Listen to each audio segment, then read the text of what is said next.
This is Ethan, and I'm here with Dave, and together we are Dave and Ethan's 2,000-inch Weird Al podcast, episode 226-inch. On this episode, we dig deep into Ethan's archives and share his interview with John Bermuda Schwartz from June 14th, 2011. It's Dave and Ethan's 2,000-inch Weird Al podcast. It's a podcast about Weird Al. It's Dave and Ethan's 2,000-inch Weird Al podcast. Seriously, the whole podcast is about Weird It's Al. Dave and Ethan's 2,000-inch Weird Al podcast. You don't have to listen, but we're glad you are. Dave and Ethan's 2,000-inch Weird Al podcast. Hello, Dave, and hello, listeners! Once again, we want to thank you for all the outstanding feedback on our interview with Janet Greek, the director of Weird Al's first ever music video, Ricky, that aired last episode. I love how groundbreaking that video was. The first ever comedy music video shown on MTV, the first ever black and white video shown on MTV, and if not the first, one of the first ever music videos on MTV directed by a woman. You know, one thing I'm curious about, and we forgot to ask Janet, was if she ever heard anything about Tony Basil's reaction to the Ricky video. You know, I was curious too, so I went back into my video archives and I found a segment that aired on June 17th, 1983 on the TV show Entertainment Tonight that discussed Al's video, in which they asked Tony that very question, and here's what she said. And what does Mickey's Tony Basil think of all this? I'm flattered. I think it's great. I just wish they would have asked me to play Lucy in it. Wow. Now, as wild as it would have been to see Tony in the video portraying Lucy, I feel like Tress MacNeille played the role perfectly. Yes, Tress was perfect in that role. And also later that segment, they went on to ask Lucille Ball about the video, and here's what she said. For the final verdict, we went to the redhead herself. I loved it. I thought it was great. Is it a compliment? Why not? I didn't see anything uncomplimentary about it. I thought it was great. And if it's a big hit, more power to him. Dave, thank you so much for sharing that awesome video clip with us. We'll make sure our intern Frank shares the whole video with our Patreon family, as well as the 1983 TV Cable Weekly article about the music video that we discussed last episode over on patreon.com/2000inch. And speaking of sharing, Bermuda graciously shared with us an exclusive and never before published photo from his private archives of Janet and Weird Al together on the set of the Ricky music video shoot. A huge thank you to Bermuda! You can check out that photo if you haven't seen it yet, or if you just want to see it again, over on our social media accounts at 2000inch. And actually, we will have more with Bermuda later this episode when our very own Ethan Ullman once again digs deep into his archives and unearths another gem from his radio days. Not even once did I think back in 2011 that I'd get to double dip with that awesome interview I did with Bermuda. Well, I'm very excited to hear the interview, and I hope that 21-year-old Ethan Ullman asks him about Ricky. Well, Dave, make sure you tell our very own time traveler extraordinaire Jackson Scoggins next time you see them so they can go back in time and tell me to ask Bermuda about Ricky in the interview that will play this episode. Well, I hope I remember to do all of that eventually, but I guess we'll find out if I did later this episode, because right now it's time for What's Happening in Weird Al related news. Last episode, we reported that Weird Al is headed to Greater Austin Comic-Con on July 20th and 21st later this year. Shortly after our episode dropped, additional details became available, including a very special VIP experience featuring Weird Al. The VIP experience package includes not only an autograph and a selfie with Weird Al, but other exclusives include exclusive VIP badge and lanyard, 5 Weird Al Greater Austin Comic-Con exclusive prints, and a Greater Austin Comic-Con exclusive Weird Al t-shirt. If you are interested, the VIP package costs $250 plus fees, and that price includes the weekend pass and other perks related to the Comic-Con. We recommend that you act quick as there are only a limited number of VIP passes available. You can find tickets and information on their website, greateraustincc.com. And if seeing Weird Al and all of those great Weird Al related Comic-Con exclusives aren't enough to entice you, we've been told that two very special people, the actors who portrayed Tough Biker number 7 and Tough Biker number 8 in Weird the Al Yankovic Story, will be attending the con as well. Oh, wow, really? Now I have to go. Right now through April 10th, the Melbourne, Australia International Comedy Festival is running a Weird Al karaoke sing-along as part of their festivities,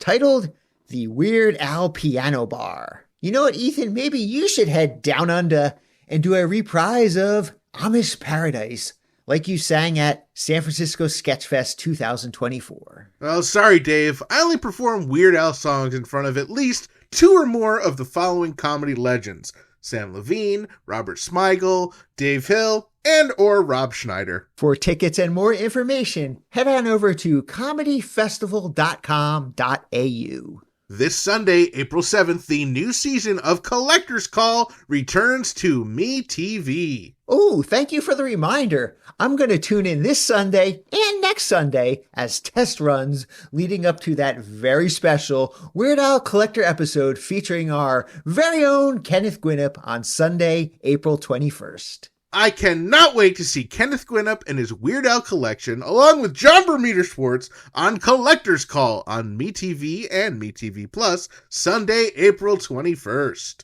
This episode is brought to you in part by vegan burrito restaurant Burrito Burrito, home of the 2-pound double wrapped in a quesadilla Burrito Burrito, and Wizard Burger in Albany, New York. Come on down to Burrito Burrito and Burrito Burrito, your Burrito Burrito, and Wizard Burger for mouth-watering, loaded, dare I say beefy, vegan burgers. From Albany to Uranus, Burrito Burrito and Wizard Burger feed the hungry with out-of-this-world, plant-based, real food, always vegan style.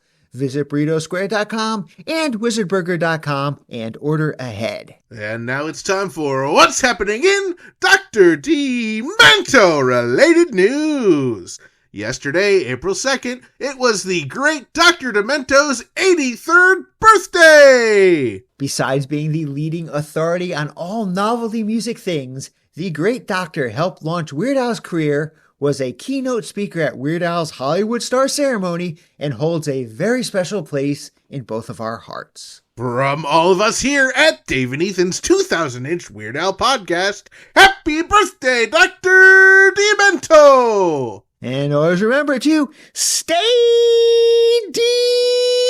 demented. And now it's time for What's Happening in Grammy Award-winning Jim Kimo West related news. Grammy Award-winning Jim Kimo West is featured on a brand new song coming out this month. The song is called Call of the Road by the Ed Haker Project and is scheduled to drop on Friday, April 19th.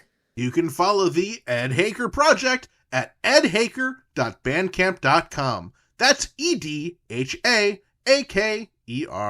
It's been a while since we dug into Ethan's archives and unearthed one of his Weird Al related interviews from his college radio program, Alternative to Sleeping with Ethan Allman. All right, Ethan, I'm very excited that you have this excellent interview with John Bermuda Schwartz to share with us. Yes, this interview aired exactly as you'll hear it live on WCDB 90.9 FM in Albany, New York on June 14th, 2011, just 1 week before the release of Alpocalypse.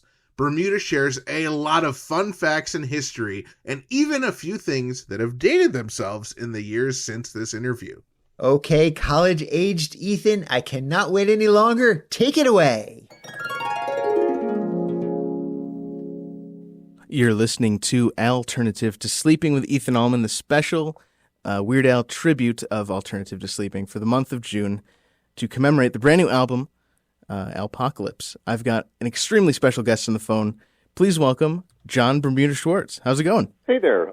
Going very good. And I got to tell you, I've got all the furniture you sell at your store, at the Ethan Allen stores. Big fan. Well-made stuff. Everyone go out and buy some. It's great stuff. Yeah, thank you. I wish I was part of that.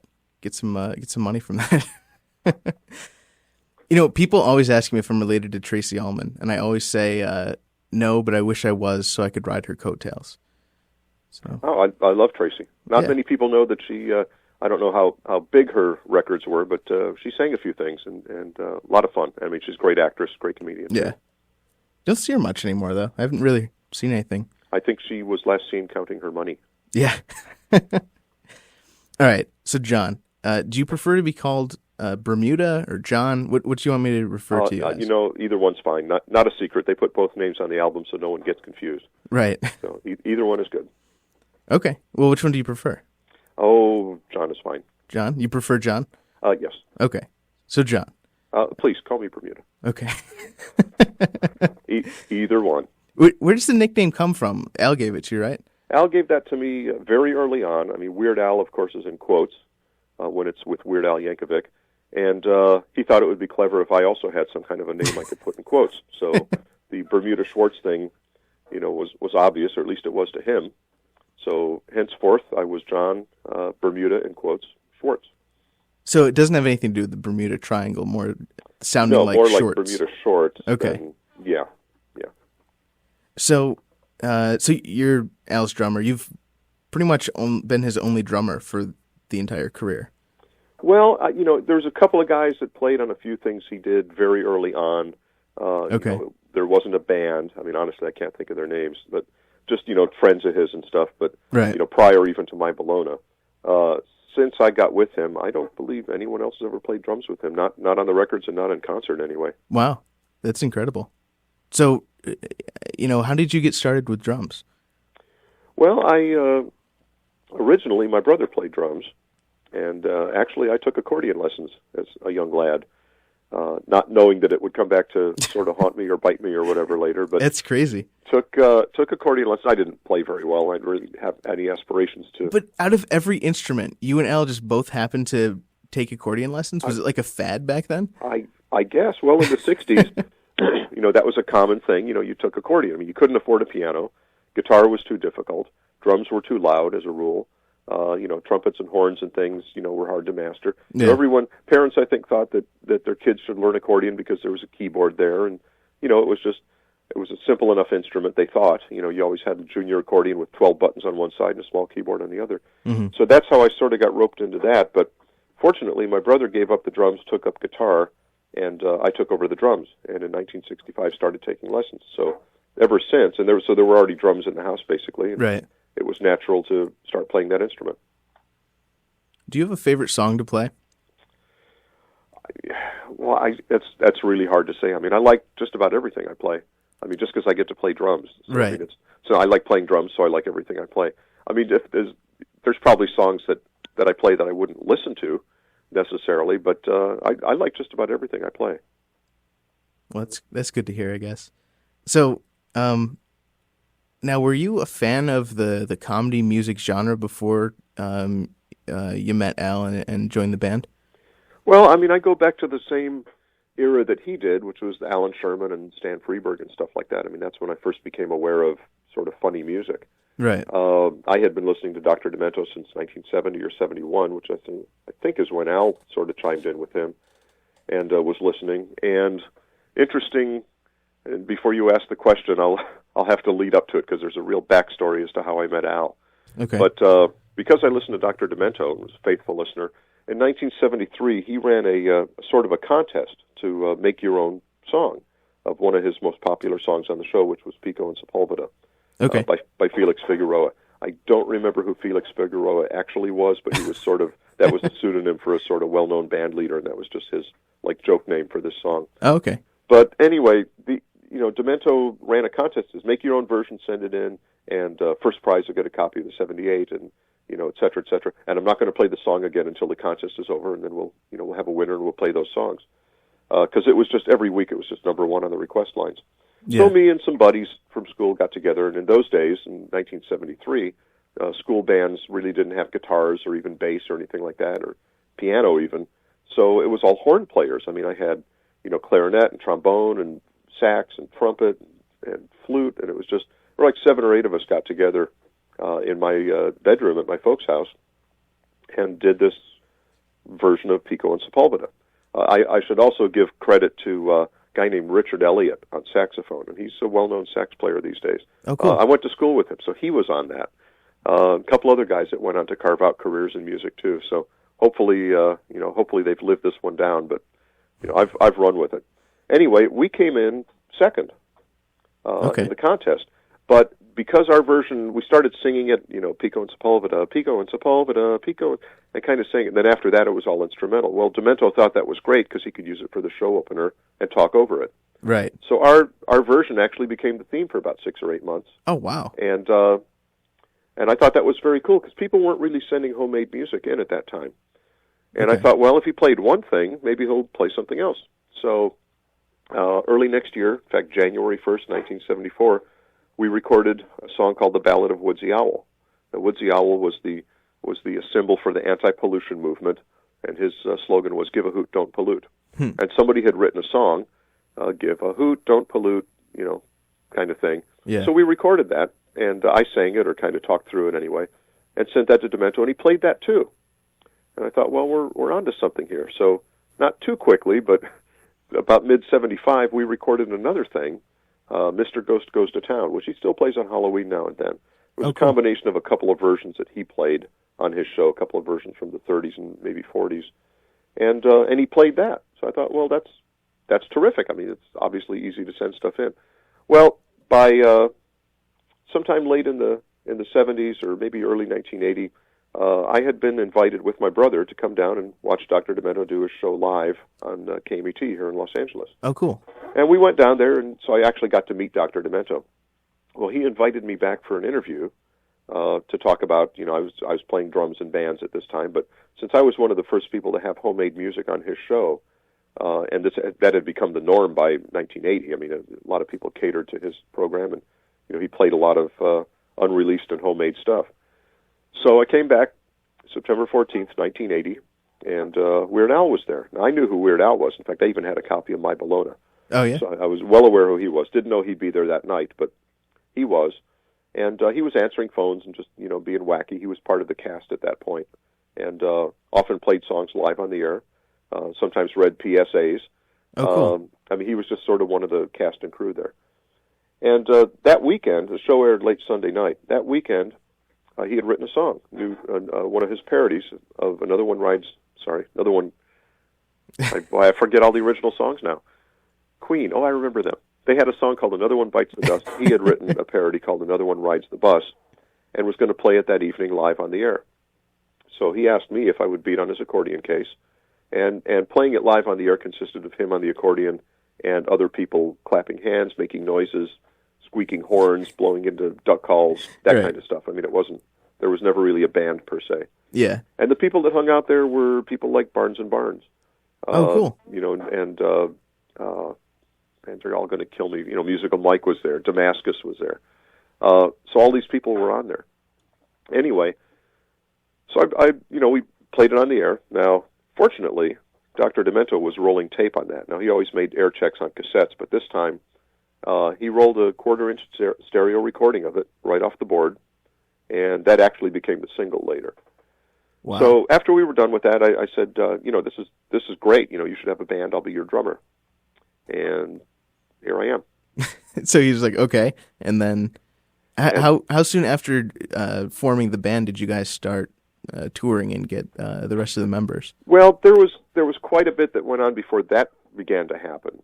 And Another One Rides the Bus was one of a few turning points in his career. Right. Meaning by 1980, the show was syndicated. So it was in 160, 180 markets across the country.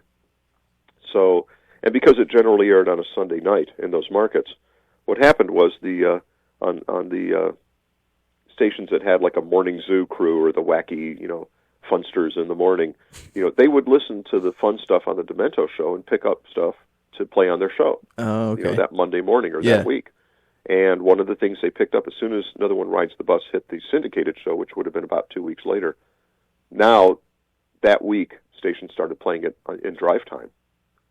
And now Al is, Demento is starting to get calls about the song, and Al's starting to get calls and things like that. So that was he really went seriously national into a different audience with that song, more so than any other up to that point. Mm-hmm. And that opened up a few doors. We went through, really at this point it was still just me and him. We went in, recorded a few things in January of '81. What did you record? We recorded "Happy Birthday," Okay. and actually, I was only on "Happy Birthday." He had "Another One Rides the Bus" was already done. This was a 4-song EP, which came to be known as the Placebo EP. Okay. Mr. Frump and the Iron Lung was on there, which was like a solo thing he did. And then Gotta Boogie was on there, which he had Joel Miller playing bongos on and a couple of friends on that. But so the first thing I deliberately recorded with him was in January of '81, and so I'm on the 2 tracks on that EP. A very rare EP. Only about 1,000 were done. I think Al is still sitting on about 100 of them. Oh, cool. Those are going to be his retirement, I'm sure. And the couple of copies I have will be mine. And thereafter, we had a couple of performances, put together a couple of different people to play with us, and didn't really get to the current band until the beginning of '82, which was at the time we recorded the first album. Now that came about because in another one of Al's parodies. Now don't forget, at this point, Al was basically just doing songs to play on Dr. Demento's show. Right. I don't know if he really had the wherewithal to seek a record deal per se. And My Bologna, which came out on Capitol, that was just a one-shot deal. So there really wasn't a question of, if they were waiting for more stuff from him. They put out the single. That was the end of it. So in seeking permission for some of these songs, or in finally getting to where he was at that point, another one, I Love Rocky Road, parody of Joan Jett's I Love Rock and Roll. Right. He was seeking permission for that, and not sure exactly why, because we didn't have a record deal. It wasn't really intended to be put out. I think he was just, in the mode of trying to do things right at that point. Right. And in seeking permission, the writer of the song, not Joan Jett, but a guy named Jake Hooker, gave permission, thought it was a great idea, and one of his clients, he was an artist manager, and one of his clients was guitar legend Rick Derringer. And he put us together with Rick, got us into Cherokee Studios in Los Angeles to cut an album on spec, and to go out and try and shop that. And Rick Derringer was the producer. And actually, Rick played guitar on just about the entire album. We had Steve J on bass at that point. Jim was around, but he wasn't, for whatever reason, he wasn't quite there for the rehearsals and wasn't quite up to speed on everything. And Rick ended up playing on everything. Oh, okay. On that album. Just about. Jim snuck in on a couple of tracks recorded later. But basically, that album was cut in March of 1982, and we had the band in place at that point. Did a few gigs that year. The infamous opening for Missing Persons gig was April 21st. April 9th, 1982. Do you have these dates in front of you, or are you just amazing? I'm sorry. What? I said, do you have these dates in front of you, or are you just amazing? You're just like rolling these off. Well, some of these dates are just ingrained. Okay. And I said April 21st first because April 21st, 1981 was the night we did the Tomorrow Show with Tom Snyder, and that was me and Al. That's been included on one of the DVDs now. So yeah, that performance is preserved forever. Just me and Al on that. Yeah, I remember that. But April 9th, 1982, opened for Missing Persons, got mercilessly booed off the stage, except we didn't actually leave. We stayed and did the whole set and just tolerated it, and that was one of those things. But basically, between March of '82 and essentially January of '83, Al's manager, Jay Levy, went around and shopped the album to anyone who would give him the time of day. And basically, everyone said, well, this is all well and good. Someone's going to make $1 million on this, just not us. Until he got to Scotti Brothers. Now, Scotti Brothers, Ben and Tony Scotti, were a promotion team. They'd worked with Atlantic Records and promoted a few folk. And they had a record label at this point, Scotti Brothers Records. And they sort of got it. They got the idea. They were distributed by CBS at the time. And they signed Al. But they said, well, I Love Rocky Road was kind of the hot song a year ago. It got a lot of play on the Dr. Demento show, but we need something new. We need a new single to promote the album. And, we need 12 songs. We need an additional song. We had recorded 10. Okay. So we, Al soon wrote Ricky, a parody of Tony Basil's Mickey. And then we also did, I believe it was, I am going to have to look this up. Hang on. This is my memory. Not so good on this. We recorded Buckingham Blues, Oh, okay. Those were new songs recorded in February of '83. I mean, literally a month later. And the album came out a short time after that, and we did our first tour. And this is with Jim, Steve, Al, and me, just the four of us. Al on accordion, Jim on guitar, Steve on bass, me on drums. No electronics, no costumes, just the four of us up there. And it was pretty raw. Now, we went out, at that time, it wasn't an Al tour per se. We went out as part of the Dr. Demento live show. He would go out and sort of do a review. He would show films and stuff. He'd play things he couldn't play on the radio. He would take questions, kind of show. I mean, his was a radio show, so really anything that was visual was worth coming to see. Right. And we were the live musical portion of his show. And, the first album was out, and people, were starting to come to see us. We were big on the show. Ricky was a hit video on MTV at the time. And so we did that was our first tour, was April and June of 1983. Let me confirm that before I... It's okay if you get a couple of dates wrong. I'm not going to be upset. Seems like I should know this, but let me just make sure I've got those dates right. While you're looking, I'm curious why Ricky would be the first. I know you said because it was relevant, but the first album single. But Al doesn't even sing on it. Well, Al's singing on it. But it's mainly not just Al. I mean, it's a duet. Oddly enough, I mean that was not to happen again. Yeah, I just found it weird that that's the first song. That's kind of the introduction to Al in the album world. Well, I never thought of it that way, because in future, when Al did parodies of female songs, he did sing that part. I mean, if he was to do that now, I wonder if he would sing both parts. Actually, now he would probably get the original artist to come on and sing it. Oh yeah. I mean, if that, in those days there really wasn't. I mean, I guess there was a counterpart. I guess you could have Tony Basil come out and sing it, but that wasn't the point. Right. Any more than, and something else about the first album, and which is not lost on the fans, that was all an accordion-based album. Right. If we were to do those parodies now, those would not sound anything like that. Now, did you guys ever perform Ricky live, or was that just recorded for the album? No, we did. We tried. Who was singing the other part? Al actually had me singing the Lucy part. Oh, really? Not really badly. I mean, I don't sing anyway. I certainly don't sing, putting a rasp on my voice has just made it worse. There were a couple of occasions where Tress MacNeille, the gal who sang on that and is in the video, a couple of occasions she came out and sang with us. Okay. But not much. I mean, it was, the way we got away with doing the single on that tour was we showed a video of it. Actually, we showed a film. Oh, wow. Of it. Literally a 16-millimeter projector kind of in front of the stage up on a screen. So really from the beginning, you guys were incorporating the video into the show. Yeah. Although it was literally just so that we could, represent the song. It wasn't really part of the show, other than that we really couldn't pull off the song, or we shouldn't pull it off. But from then on, some sort of a visual presentation stayed in there, and of course now that practically dominates the show. Right. Are there any other tracks offhand that you guys just can't reproduce, that you are album only? Well, I mean, there are some things we really can't pull off without using a lot of trickery. We use a certain amount of tracks and stuff like that on stage. I mean, it's the only way we can really reproduce a lot of our stuff at all without bringing on 7 or 8 extra people. Right. There's probably some stuff that Al would like to do, and the only way to do it would be to really rely on tracks, and he just doesn't want to go that far. I mean, Genius in France would be a great song to do, but we just, we can't sing it that well, without a bunch of extra people, without a lot of extra help. And it's like, what, we're doing that, I think, just about enough right now. It's, we don't want to cross that line. Yeah. It's a long way to go before this becomes, an Al karaoke show. But, I think we're kind of toeing the line right now and have introduced about as much electronics as we want to. So for the new tour, are you guys changing up the old tracks that are incorporated?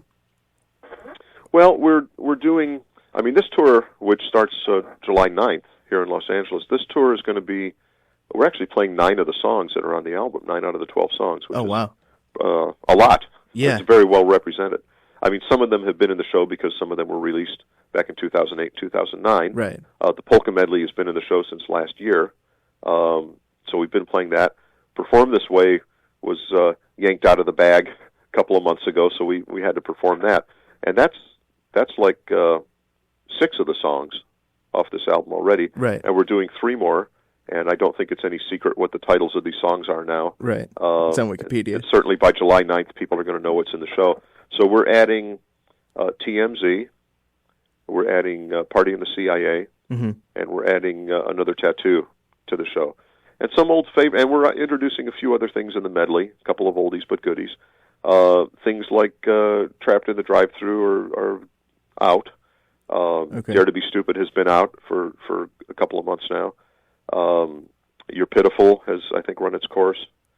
A couple of things like that are going away. Okay. But the new album will be well represented, and I think Al's trying to get at least one thing from every other album in the show. Oh, that's cool. And which is now that we've got 13 albums, and 9 of the songs are off the 13th album. That's a lot more songs that need to get squeezed in there, but I think he's just about done it. So now stuff like Fat and Yoda, stuff like that, those are going to stay in the show? Those are in the show. I mean, Fat's a great production number. That's a great ending to the show. You have to. Yoda is, of course. I mean, I think we've done that at every show we've ever done since I've been on board. Yeah, those are just songs that it's not a Weird Al show without them. No, we can't not do those. We can't not do Eat It. Right. We can get away with not doing Another One Rides the Bus, although that does come and go. I mean, there's certain songs we've got to do. Smells Like Nirvana, we've got to do that. That was a big hit. And it's a great visual one. Well, right. I mean, I think more than anything, Al likes the visual songs, and as much video and as much costumery as he can get in there, the more it adds to the show. I mean, it's been a long time since this has just been about playing the music. I mean, it's been a show for many, many, many years. When did it actually, start with the costumes and the performance aspect? It probably would have been with Eat It. Okay. I mean, with the red jacket, and that would have been February, March of '84. So that was really the first costume that... I guess. I mean, we weren't doing Like a Surgeon yet. I really don't know what else would have had a costume at that point. I mean, it became a bit more prevalent when Like a Surgeon came in, because now we had the surgeon outfit for that. Right. And by 1987, when we went out with the Monkees, we were doing Living with a Hernia, so we all had the blue tuxedos for that, plus Like a Surgeon, plus Dare to Be Stupid, plus Eat It. Yeah. We didn't actually tour again until 1992. I mean, we put out some albums. We weren't on the road at all between 1987 and 1992, and part of that was due to the fact that Al was shooting UHF. Oh, okay, yeah. And I don't remember why we wouldn't have gone out in '89. Maybe because he was promoting it. Now, why didn't you guys have a bigger part in UHF? We weren't asked. Oh, okay. I mean, it wasn't. It's really not about Weird Al the musician. Yeah. It's just Al starring in this other role, and we snuck in there on that one video sort of dream sequence. But and I don't know how widely known it is. We did a lot of the underscore in that movie, a lot of the music that was going on. I mean, a certain amount was done by John Dupre, but there's a lot of stuff that was done by us as well, and even some of the orchestral things. I came in and did, snare drums and stuff on those, and timpanis and things. Oh, cool. So we're on that. We're on the So movie quite a bit more, but visually, no. We're just you see us in that thing, and that's it. Now, do you still maintain WeirdAl.com? Yes, I do. Is that a burden? No, but if you're wondering why I haven't updated the photo gallery in 2.5 years, if that's what you're getting at. No, I'm not. Okay, well then I'm not going to tell you why. Okay. No, you know what? There's not. I don't want to say I'm lazy or that I don't care anymore, that I've forgotten. I mean, it weighs very heavily on me. Believe me, I could put several hundred photos and artwork in there right now, and someday I shall. I think my favorite part that I wish was updated was the rare stuff section. Well, and that's really my baby more than anything else. There's not that much rare stuff anymore. I mean, I can tell you the next rare thing that's going to go on there, and that's the LP version of Alpocalypse. Is that not going to be... Well, it's rare in that it's going to be a limited edition, and it's rare in that, well, it's been a long time since we've had a vinyl LP out. I mean, it's been 20 years. So is it going to be sold at shows only? Or? No. I mean, that's available in whatever outlets sell those. I mean, Best Buy carries vinyl, and Amazon, of course. But that's going to be a limited edition. There's not hundreds of thousands of those around. Right. I'm not sure what it's going to be, but 5,000-10,000 maybe. I mean, it's going to be a short run, and when those are gone, they're gone. I'll have to get one. So yeah, I mean, definitely. Yeah. I think they're about $20 on Amazon, and Okay. which is about vinyl goes anywhere from $20 to $25 now. So that's about right. But what's going to be cool about that is you'll have a 12-inch square artwork of that front cover. Yeah, which I'm excited about it. The artwork is great on there, and the booklet and the artwork on the new CD is fabulous as well. I don't know how much of that has snuck out yet, other than the cover. Oh, I haven't seen any of it, but I think that's the best album cover of all time. It's really just fantastic. Well, they get better and better. Yeah. I mean, as do the albums, as does the content. I mean, this album is a really, really, really good album. I don't think there's any stinkers on there, or if there are, there's only two. But I'm not telling you which ones. But no, you know what? This is, and I say it with every new album, but it's because they get better. This is my favorite album of ours. Wow. Now back to the rare stuff. At one point I was trying to get that kind of stuff, and I bought a crap load of CD singles off eBay and stuff. And the can't watch this in white stuff. You say there's only a few out there. How many are actually out there? I don't know at this point. I mean, I've got a handful, and I don't remember, if I'd had any real kind of foresight. I mean, there really wasn't. There was kind of eBay at the time I discovered those, but I wasn't thinking. Yeah. So I didn't grab a whole bunch. I mean, there was at least a box of each, maybe two, meaning there was probably 50 or 60 or 75 in a box. Certainly, there were more than that made. I mean, when they make promos, they make maybe 2,000 or 3,000 sometimes. Yeah. Where the rest of them went, I don't know. At that point, that was at Scotty Brothers. Right. Now, the distributor at the time, which was either Warner's or BMG, they undoubtedly had some somewhere. Where those are, I don't know. Well, I got one of each off of eBay. Is that the rarest thing that's not the original Demento tape? Probably. I mean, that probably I would say so, because they just really weren't out there. Yeah. To begin with. I mean, that may be rarer even than the Placebo EP, because at least we know there's about 900 of those floating around. Right. There's a lot less than that of those two CD singles. I mean, that's unless someone discovered a box somewhere, read the Weird Al website, decided those were rare, and is just farming them out, one a month. Right. Now, on that, I guess I'm going to ask you a couple of questions about the new album. I'm really excited about it, because at the time of this interview, it's not out yet. Okay. Is there, silly cover art on the CD, like the actual CD itself? It's not so silly, but yeah, there's art. There's a CD, and the deluxe edition, which is kind of the main edition, I think, has also got a DVD with it. And then there's pictures of Al on there. Okay. All right, good. Yeah, because at least when I got Straight Outta Linwood, it was the dual disc, so I didn't get any artwork on there. So I was kind of upset about that. Right. Well, that sort of interferes with the laser. Right. So no, they couldn't do that. and I might add that the dual disc is now a dead format. It's very likely that ours was the very last dual disc ever made. So I mean, that's And it's funny, if they ever repress that, not repress, but repress. I understand. If they ever make more of those, I wonder. I mean, I guess they would have to make a 2-disc package, because I don't think they would go out of their way to make it a dual disc again. They would probably have another, which might make the original version sort of rare. It also means I have to buy the new one for the archive. So they're going to get at least one sale off of me. How much stuff is in the archive? Well, I've got almost 1,500 separate items. Wow. And which is pretty good for a guy that hasn't quite got 13 albums out and a handful of videos. Right. But that includes all sorts of promo materials. That includes cassette, LP, CD versions of things. That includes the versions that were released under different distributors. Any repackaging that was done. So I've got a long box of one and just the jewel case of another. Foreign issues, which are often different. Compilations that include Al stuff. Videos where maybe Al has a cameo in a movie or something, right. The Naked Gun movies, for example. All of that stuff, all of a sudden it's not just 12 albums and a few singles. Singles of everything I have. Promo singles. Right. Reissue singles. The the international stuff, is that something that, the record company will send Al and you, or is that something that you have to, find? Al sometimes gets some copy. In the early days, Al would get LPs right. and cassettes from overseas.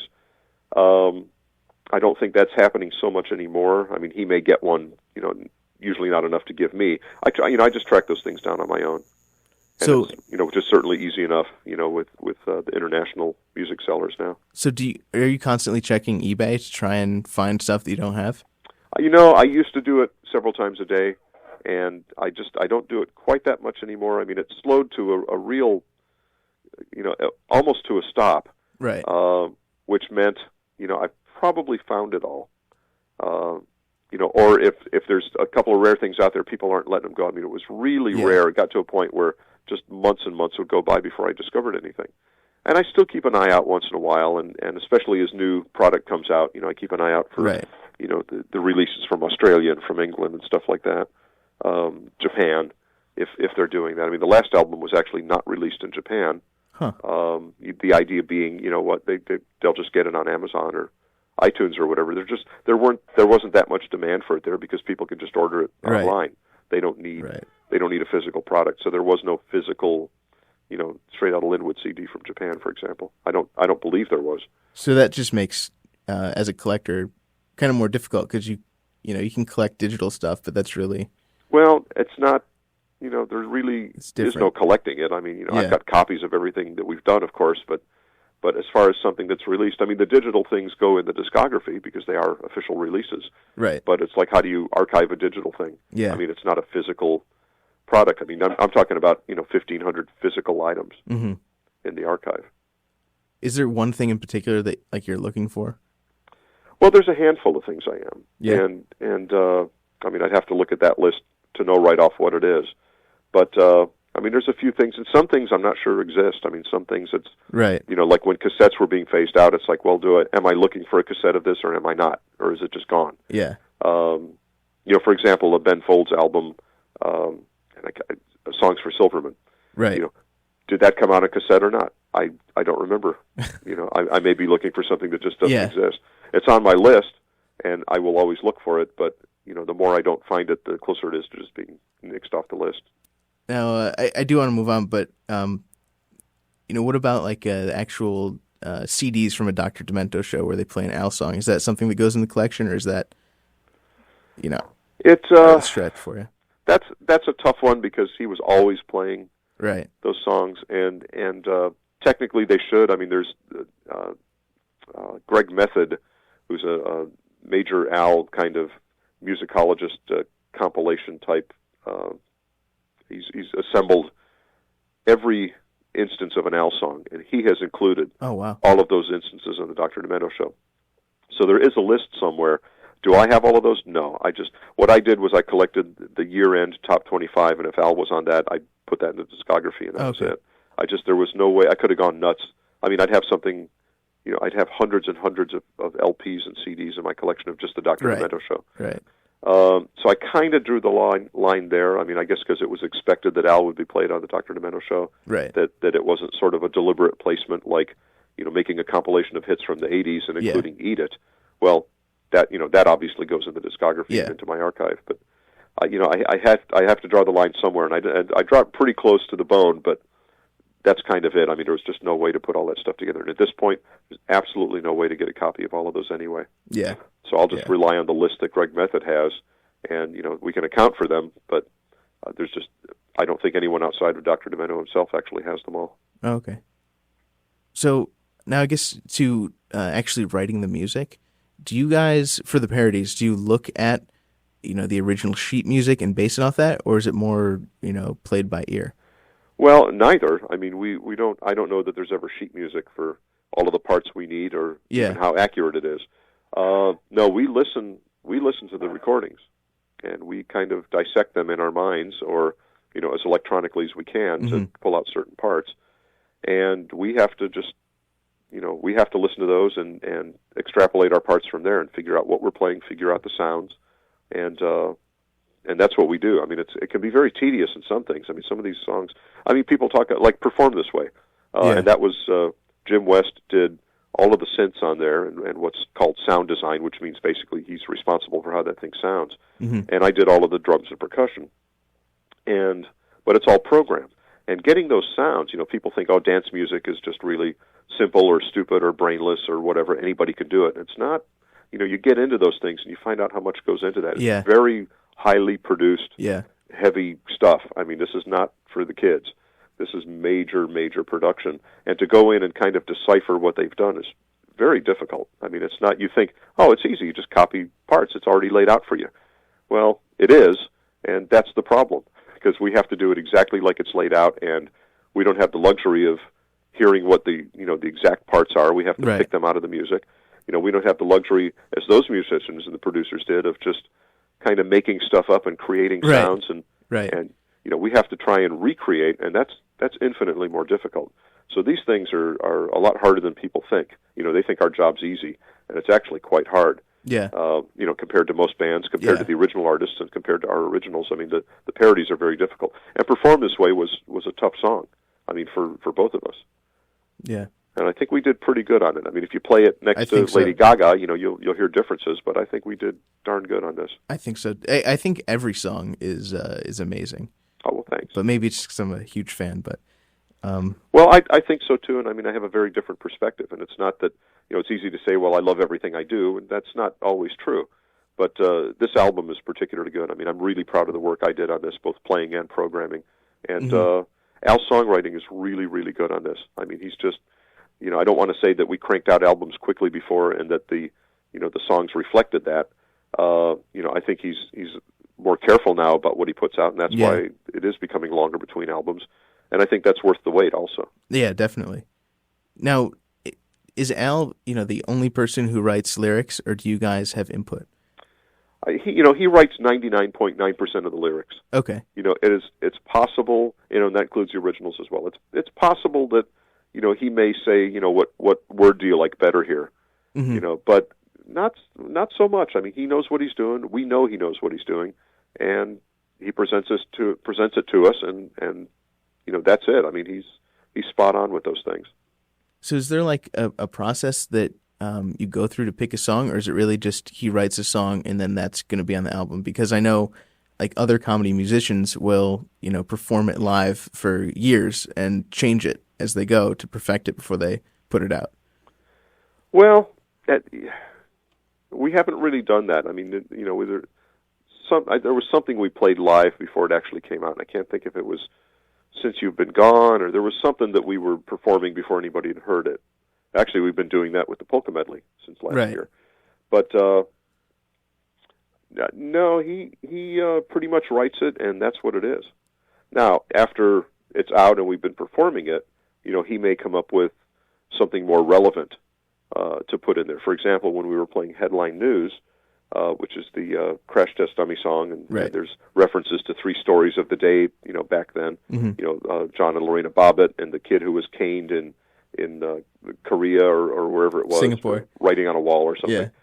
Yeah. Well, when we came out and played it a few years ago, Al had updated one of the verses about Britney Spears, who was caught on camera. I remember that. Getting out of a car or something. Anyway, kind of an upskirt shot. So he introduced that into the song. So he did create a new lyric for that, but even if we were to do that song again, he would probably have to create something current again. Right. And it's very possible that, we came back with that song because he thought that would be a good verse. Yeah. And not just, well, we're going to do the song, and if I think of something better, fine. If not, we'll do it the old way. It's like, I think I have a verse that would be appropriate, and that's why we did it. And once that had been done, for a year or two, that was back out of the set.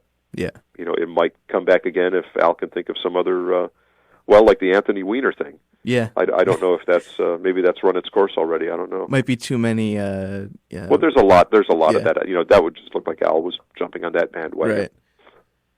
So, now, is there like a hierarchy of the band members? Like, Oh, yeah. Yeah, I'm at the top. Right. Jim West is next. Al is next. And then Steve and Ruben are at the bottom. Now, Ruben will claim he's second from the bottom, but he's, No, well, in terms of how we came along, I mean, it was literally, of course, Al's been there. Right. I was the first band member. Jim and Steve came in right around the same time, early '82. And we've had a keyboard player or two over the years, but Ruben joined us he officially joined us in '92, but we met him in late '91 and decided he had a good comic sense, he was asked to do a couple of funny things in the show that we did together. Excuse me. And when it came time to tour in 1992, we brought him along, and he's been there ever since. So in that respect, I've been around the longest. And this September, you consider that the very first thing I did with Al was Another One Rides the Bus. That'll be 31 years this September 14th. That's incredible. Steve and Jim are a little more than a year behind me, and Ruben is coming up on 20 years. So, and now I guess rider-wise, I'm sure Al gets the nicest dressing room, but then do you get the next nicest one? Well, the band typically shares a dressing room. Okay. I mean, there's just four of us. There's no egos. I mean, not even Al. Al gets a room just as a matter of privacy. I mean, if we all got shoved into one room and we're told this is what you have tonight, everyone would be fine with it. Yeah. That's a while since that's happened, but no, even if there's multiple dressing rooms, we don't take separate rooms. We take one room. Okay. And it's not like we're sitting in there for 5 hours before the show Right. just looking at each other either. We Right. have other things we do, but that's the place where we all just put our stuff, and that's fine. I mean, we're just, it's Al and it's us, and that's okay. So you guys, you said 30 years. A lot of bands break up. Like, have you guys, just diffused any arguments, or have there just been no arguments? Like, how do you maintain a band that long? Well, the bands that break up, do so either because their time has come, they just can't make music for 15 or 20 or 30 years, Right. or they spend too much time together, and we don't spend too much time together. And the way we tour these days, there's been a couple of tours where we've sort of been in each other's faces for months on end, and that's not good. Yeah. And I can see that where bands would break up after that point, or where someone would just have had enough and just leave, and you have a change up. We're not out for that long. This year is a particularly good year for that. In fact, we did 3 weeks in Australia. We just completed 4 weeks across the U.S. We've got 1 week in July, and we've got 4, 5, 6, 7 weeks coming up in the fall. So this year got really broken up. Now, last year we were out for 12 weeks in a row, and we were fine. I mean, we're not, it's like a family. We get along. We know how to not push each other's buttons. I mean, there's definitely 5 distinct personalities, in this organization. And, we know when it's time to stay out of each other's ways. I mean, I don't think there have ever been any shouting matches or really, any kind of serious arguments where somebody's had to go complain or Right. or started crying or started throwing punches. I mean, it's, we're all adults. Yeah. And, we know how to not take things past a certain point. Right. So you think maybe just from being together for so long, you guys have learned to not argue? Well, right. I mean, we've learned how to be together. Right. And we're not together so much where that gets overtaken by, we just get sick of each other. Right. We get, we just don't spend that much time together, so it really hasn't been a problem. And it's not, honestly, we don't see a whole lot of each other when we're off the road. I mean, I'll see Jim once in a while. I'll see Ruben once in a while. May see Steve. We'll probably see Al. But, months will go by sometimes. And, so we get, it's nice to have a break from each other, too. So now, do you have any side projects that you do? Well, I've got several bands that I'm in here in Los Angeles. Yeah. None have really achieved the kind of notoriety that Al has. Right. But, there's some of the groups we've been recording records. There's been one other guy, Rip Masters, who I've been playing with since 1981. Wow. He came in right on the heels of meeting Al. So I've actually got 2 very long-term, kind of career associations in my life. And he's always done kind of rockabilly and roots rock, kind of 50s, early 60s rock, a lot of original songs. And I do all sorts of different gigs with him. And have recorded several of his CDs as well. And so, he's kind of my main. He's like number 2 behind Al, but when I'm in town, he's like my main thing. And there's a gal named Carling Abbeygate that I've been playing with. She does Americana and early country and stuff like that. And again, a lot of originals with her in that vein, kind of Wanda Jackson, Patsy Cline, Brenda Lee, stuff like that.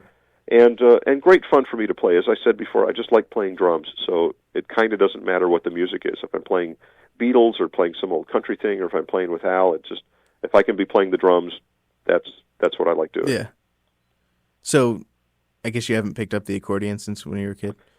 Every once in a great while, I pick up Al's accordion. Okay. And there's one one thing I sort of, by muscle memory, kind of remember the first couple of bars, and it's still very foreign to me. I mean, it's, I can remember a couple of things, and then that's it. I think the very first time, probably back in the 80s, the very first time I picked up Al's accordion in front of him and played a little bit, he was kind of freaked out. He wasn't expecting that. Yeah. But, we established quickly that I was certainly not a threat to him. Right. Now, for the whole couch potato thing with the video being denied by Eminem, did you guys actually record any of it? Is there, a partial couch potato video, No. I mean, typically, well, always, not always, because the Lady Gaga thing is the exception, but prior to that, we don't move forward with anything until there's permission. Yeah. And so there was no video. I mean, Al certainly must have had a concept at the time. And the thing with the video, why that was different than the single is, you have one thing, it's there's publishing and there's writing, but it's another thing when you do a video, there's something called sync rights, meaning putting that music now to a visual. Mm-hmm. And that's another contract altogether. You would think, and in most cases, obviously, the artist has said, yeah, that's fine. And that's kind of an important thing, to have a video to help promote a single. Yeah. Well, Eminem didn't approve the sync rights on that, so the label, of course, said, well, who needs a video? Video schmidio. And well, it turns out we did. Yeah. So the single didn't do terribly well. Certainly would have done better with a video. Yeah. And again, we hope that when an artist says, yes to the song, that we can also get the sync rights. Now with Lady Gaga, and this is the one exception, and of course it's widely known through Al's blog, right, is that we ended up doing the song and finishing the song before actually getting permission. Right. Which didn't come right away either, as he noted. But that's the only time we've ever gone ahead and done something and then asked permission rather than the other way around. But yeah, they required you to do that. So. Well, they said that, and normally that's not required. Yeah. I mean, I don't think anyone else has ever said that to Al. They get the concept, they know what the music's going to be because it's their song, and they can see Al's lyrics or at least get the concept of what the lyrics are. I mean, sometimes usually Al doesn't even write the lyrics before he gets permission. Okay. So that's a lot of work too. Yeah. He may have. Obviously, he's got a germ of an idea. He may have a couple of lines based on the title and a concept, and that's what he'll present. And the artists who get it say yes. Now, again, we don't know for sure if she really ever heard the song or was given the idea that Al wanted to do or not. We don't really know. In the end, and the official thing is, the manager didn't pass it along to her. Either felt it was insignificant, or she was too busy, or thought he was good at making those kind of decisions. But that's the official story. Is he never passed it along. Once he did, once he was kind of called on it, she heard it, she loves it, she gave permission, and really that's all that matters. It would be interesting to find out someday exactly what happened, but what really happened is we've got an album, next week, and that's that's the important thing. And the song, I think, is going to be a big hit because the video for it is a scream. It is absolutely amazing. So it's probably the most amazing video that Al's done. Now, will that be on the DVD? That won't, because those are already produced. Okay. And the video, and partly because of the delays in getting this thing done and the constraints of having to go on the road, which was already in the works prior to this album being out, there just wasn't time to do the video. I mean, it was a very last-minute thing. But because there was about a 7 or 8 week lead time on manufacturing, there just was no way to get the video on there. So I believe, and I think at some point that video will come out. I think later this year it will be available. Okay, so it won't be released next week? No, it'll be released. I mean, you'll see it on Vimeo, which is the label's Weird Al channel, and I'm sure it's going to be all over YouTube as soon as people figure out how to do that. Maybe like iTunes and stuff. Can you buy it? Oh, it'll be available on iTunes, okay. Right? But I mean, it'll be out as an actual like an HD version at some point. Oh, like with all the other videos? Well, like with all the other videos. Geez, I'll just tell you. Okay, there's a Blu-ray DVD concept. I mean, they're planning to have all of the videos on. All the videos ever? On no. Although they could, but not no. To re-release the videos that came with this album on Blu-ray to include Perform This Way, and one other video. Why not release all of them on Blu-ray? I don't know. I think because they've all been released Yeah. so many times. I don't know. I feel like I'd buy it again. I wouldn't feel bad about paying for those videos again. I think. It would Well, be really I cool. hate to say it, but perhaps that's Sony's angle. Is if you buy one album's worth of DVDs, that you'll buy them all again as well. Right. When they release that next year, Right. or another time. I mean, these things keep getting sold again and again and again, and it's certainly not exclusive to Al. There's I mean, Eat It appears on I don't know how many video compilations at this point, Right. and it will probably appear on more. Especially as a new format. If they can convert it, Blu-ray's a new format, just like all of Al's stuff got re-released on CD. Right. It's not like, well, everyone who wanted the LP of Dare to Be Stupid has got it. We're not going to put it on CD for anyone. It's like, no, they put it all out again, and new fans and the people who wore out their LPs, now they're buying the CDs, and next Right. it'll be, whatever, digital. I guess that'll probably be the last thing that people have to buy Yeah. till their hard drive crashes. Right. Then they can buy it all over again. That's right. Well, iTunes usually remembers, right? You can just log back in. I guess. I don't Yeah. know. I've never had a computer. I don't. crash, so- I buy a few things on iTunes, and I do my best to hang on to them. Yeah. But I mean, this business of reselling music. I mean, I can't tell you how many Beatles collections I'm on, and now that stuff came out, remastered. Of course, I went and bought those too, in stereo and mono. So the fans are going to do it. Yeah. And I'm a big fan of the Beatles from day one, and I'm going to buy every version. And a lot of Al's fans will do the same. And I, as the archivist, of course, have to buy at least one of those. Right. Now, So when this LP comes out, the Alpocalypse LP, I've got one of those coming. I don't know if the label wants to send me one or not. Doesn't matter. I'm going to get one so I can make sure I have it. was there ever a Beatles parody or style parody? Not per se. I mean, probably the closest thing. Well, the closest thing is we had "Hey Jude" in one of the polka medleys. It's Right. not strictly a parody. Right. And then the next closest thing, there was, Al sought permission to do a parody of "Free as a Bird," which did actually have all four Beatles on it, called "Gee, I'm a Nerd." And Okay, I've heard of that one. became a concert only thing because Yoko turned down permission on it because it was actually a John Lennon. Well, I think it wound up being a Lennon McCartney song because he wrote a missing verse or something, but couldn't get past Yoko on that. So that became a concert only thing back in the mid and late '90s. Okay, so And that was fun for me because I got to be Ringo on that, Right. for the minute that it lasted. But those are the only. I think those are the only ones, only instances of Beatles songs. We did seek to do "Chicken Pot Pie" for "Live or Let Die," so that was a McCartney thing. He turned Al down because, even though Al's vegan, McCartney's vegan, he just didn't like the concept of a song about a chicken. I guess I don't. it seems ridiculous. It had to have been more than that, but that's apparently what he said. So, it wasn't enough that Al and him were on the same page about not eating meat. It was just Right. something more than that. So, and that was another song we wound up doing live. Some of these things that where Al either gets turned down, and there's only been a couple of those, or where Al's only got like part of a song, or it's he's only got part of a song and doesn't feel he can write an entire song that's worthy of being a single or being on the album. Right. But he's got like one funny verse and chorus, or it's timely, or whatever it is. We'll do that in the medley. Yeah, I think that's great. So there've been a number of things in the medley that are concert-only things, and I've got a list of all of those on the webpage if you dig deep enough. Okay, cool. John, I really appreciate you doing this interview with me. I didn't think it was going to go an hour. I apologize. There's a lot more, and it's my pleasure.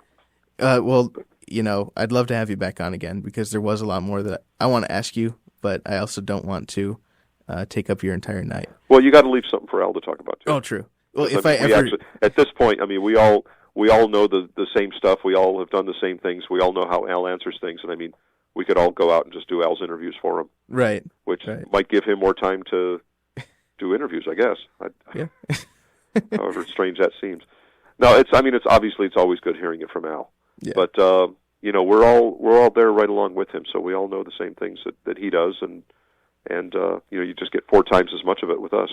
Yeah, I guess there's different things that I want to hear from you guys versus from Al. Well, we each have a little bit of a different perspective, and we can each talk a little bit about what we're doing. I mean, we all do, other music besides Al. So there's, it's like, well, how is that, playing in little bars and clubs and stuff? Right. You know, for 35 people, and then going out with Al the next week and playing for 3,500. You know, how does that differ? Well, I can tell you there was about 20 times the money with Al. Right. But it's just, you know, and again, and I can't state this enough, I mean, I just love playing drums. Yeah. So if I can play for 30 people or 3,000 people, it's kind of, me up there behind the kit, it's kind of all the same. I mean, there's more costumes, and I'm, you know, there's a lot more production involved with Al. But, I mean, I enjoy that. I enjoy playing just in a little 4-piece band in a bar somewhere, playing, you know, old country songs or old, you know, 60s oldies. I enjoy that just as much as doing it with Al, because it's just, I get to play drums. You know, I get to do it for a living, which is really, you know, not everyone gets to do that. I mean, you know, all of us are very privileged to have been able to do this and make a living at it. Definitely. And, you know, I'm very, very glad that you did the interview. This was really incredible to talk to you. You know, I've been a huge fan. You know, Weird Al's just been my favorite song maker out of anyone since I was a kid. So it's just like, it's really great to talk to you. So I really appreciate you. Well, thanks you too, Ethan. And you're going to love, I don't know how much of the other songs on the new album you've heard, but you're going to love them. It's a really good album. I really, I'm looking forward to it, and hopefully I'll get to see you guys, you know, soon. Hopefully you come my way again. Well, we're in Buffalo, July 13th. Yeah, that's like 5 or 6 hours. Oh, is it? Okay. Yeah. Well, where are you? Are you in New York City? Or? I'm in Albany. Oh, you are? Okay. Yeah. Yeah, I don't know what else is going to be. Maybe. Well, we've played Albany before. Yeah, who Palace. knows? In the fall, we may come back through there. That'd be cool. I'd like that. All righty. All right. Well, it's my pleasure. Please let me know when this airs also. Oh, yeah, I'll send you a copy of it. And I'll have to, oh, okay, cool. Very cool. Yeah. John, thank you so much. You're welcome. All right. Take care. Take care. Bye. Bye-bye. That was John Bermuda Schwartz, and he's the drummer for Weird Al, and that was incredible. So special thanks to John for calling in and talking to me. Thank you, John Bermuda Schwartz, for joining Ethan way back in 2011. And thank you, Ethan, for sharing that incredible interview with us. Now, once I got over my own insecurities of hearing a less experienced me handling the interview with Bermuda, I really did enjoy the stories and trivia that he shared. I loved how Bermuda said that Eat It and Fat would never leave the live show. But as we have seen over the past few tours, that hasn't remained true. Well, Dave, if you asked me that same question 13 years ago, I probably would have said the same thing. And Bermuda also said that nobody else had played drums with Al in concert.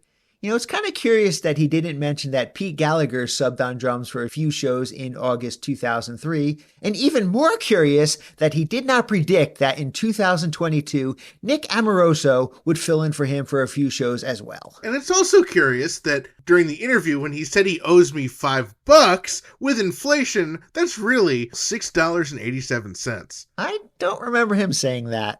Oh, no, Dave. He definitely said he was going to give me $10. Are you sure? Absolutely. He said, and I quote, "Ethan, I will give you $100 and also $20 to Dave Elvis Rossi in 2024. Oh, yeah. Now I remember. This episode is brought to you in part by Discover Darwin, promoting tourism in Darwin, Minnesota. Not only is historic Darwin, Minnesota beautiful, it also leaves the lights on for you. Last episode, we shared many examples of why someone should consider fueling up their vehicles at Smitty's Darwin. In the interest of being fair and balanced, as we always do here at Discover Darwin, we feel it is our duty to share with you that despite the multiple 5-star reviews, not everyone has had a positive experience at Schmitty's Darwin. Approximately 3 years ago, Dan Paulson left the following 1-star review.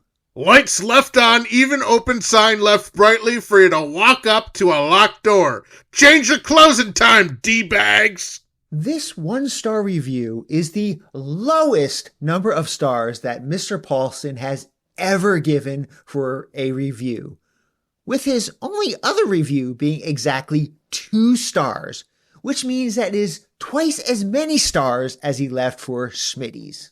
As of the recording of this podcast inch, Schmitty's Darwin remains open every day until 7 p.m. Twineball time, except Fridays and Saturdays, in which they close at 8 p.m. Twineball time sharp.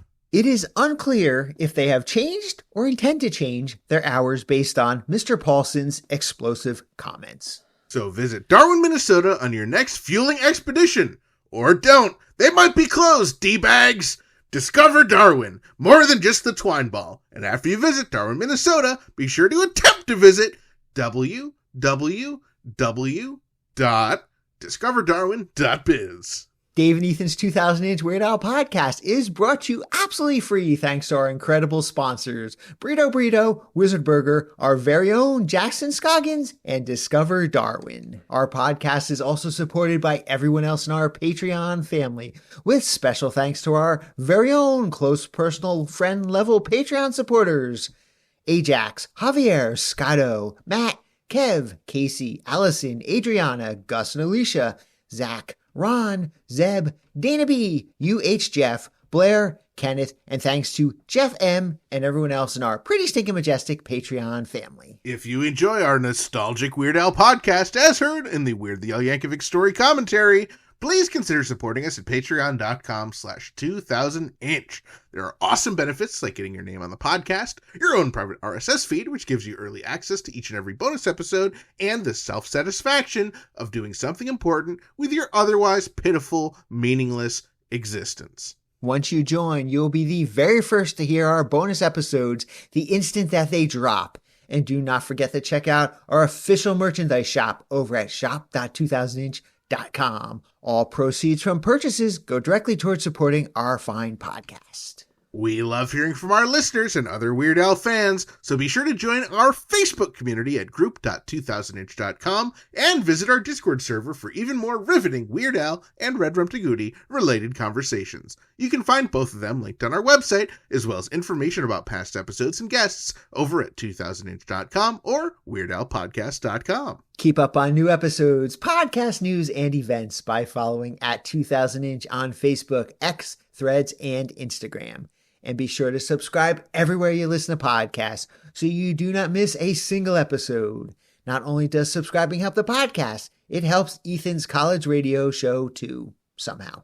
Plus, we also love it when we receive voicemail via our official patent-pending 27-hour-a-day podcast hotline 347 Spatula, as seen in the Illustrated Al, the songs of Weird Al Yankovic. That number is 347-772-8852. Give it a call or a text, and you might even hear your message in a future episode. Thank you once again to John Bermuda Schwartz for joining Ethan on his radio show 13 years ago. And thank you to our very own Ethan Ullman for sharing the interview with us for this episode. We'd also like to thank Claire Walsh, Jeff Tilley, Tony Basil, Lucille Ball, Entertainment Tonight, WCDB 90.9 FM, and Alternative to Sleeping with Ethan Ullman, as well as AJ.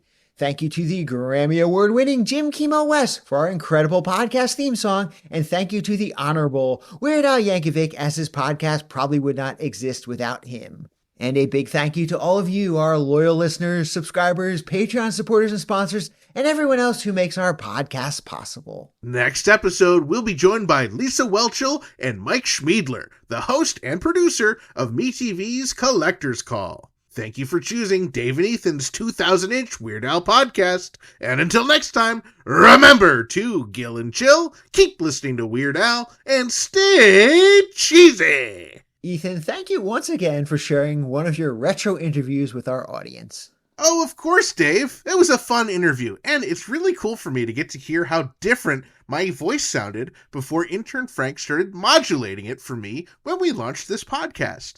I know you interviewed a lot of people for that radio program, but there seems to be one really big omission. Why did you never interview me? Why didn't I interview you? Dave, I tried to interview you. What? No, you didn't. Yeah, I did. Your publicist said you were, and I quote, too busy to be heard on some lowly, lame, stinky, smelly, horrific college radio show. I don't have a publicist. Well, then who sent me that email? Oh, that was me.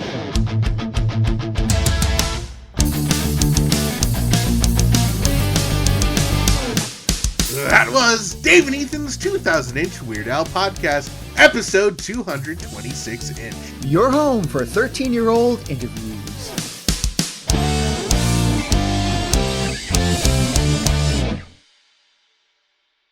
Pico and Sepulveda, Pico and Sepulveda.